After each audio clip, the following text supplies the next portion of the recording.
C'est dans la continuité de ce qu'on produit depuis quasiment l'arrivée de Keolis, ça fait 2 ans et demi maintenant.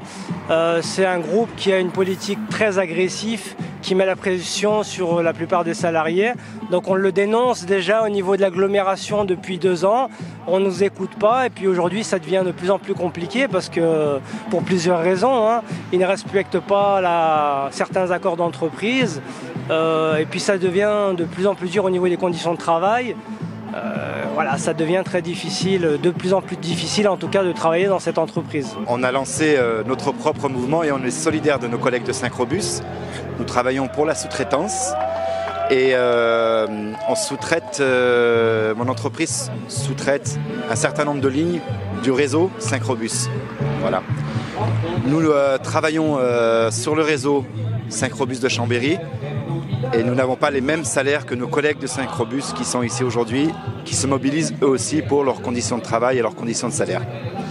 Et donc nous aimerions que notre statut, nos conditions de salaire et nos conditions de travail soient identiques à nos collègues qui sont en grève aujourd'hui ici devant leur dépôt à Syncrobus. Malheureusement, le seul moyen de se faire entendre, de faire entendre notre mécontentement, c'est de se mettre en grève.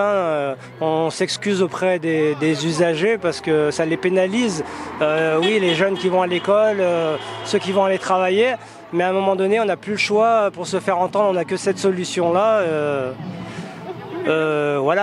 C'est Keolis qui nous met dans cette situation-là. À un moment donné, il faudra essayer de réfléchir et se poser des bonnes questions.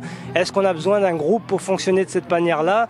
Est-ce qu'il ne faut pas revoir le mode de gestion, fonctionner sans groupe justement? Aujourd'hui, on en est là. Je me répète, on a des conditions de travail qui se détériorent. On a une politique qui est de plus en plus agressive. Aujourd'hui, on est convoqué pour pas grand-chose. Les gens sont mis sous pression. Donc la charge mentale augmente. On est de plus en plus fatigué. Aujourd'hui, on a envie de dire stop, quoi. Il faut que ça s'arrête à un moment donné, quoi. Et aidez-nous, les politiques, l'agglo. Il faut qu'à un moment donné, ils viennent à notre secours parce qu'on les sollicite depuis 2 ans. C'est plus possible de continuer. On a alerté à plusieurs reprises notre direction sur nos conditions de salaire surtout. Il faut savoir que nous travaillons sous une convention collective qui n'est pas la même que nos collègues de Syncrobus. Et donc nos salaires et nos conditions de travail sont bien moindres. Comme d'habitude, après la journée de mobilisation, on va se rencontrer, on va faire une assemblée générale et on décidera avec les salariés de savoir comment on continue ou pas le mouvement. Est-ce que ce sera des opérations sur des journées ponctuelles? Est-ce que ce sera plus, 2 jours, 3 jours, 1 semaine?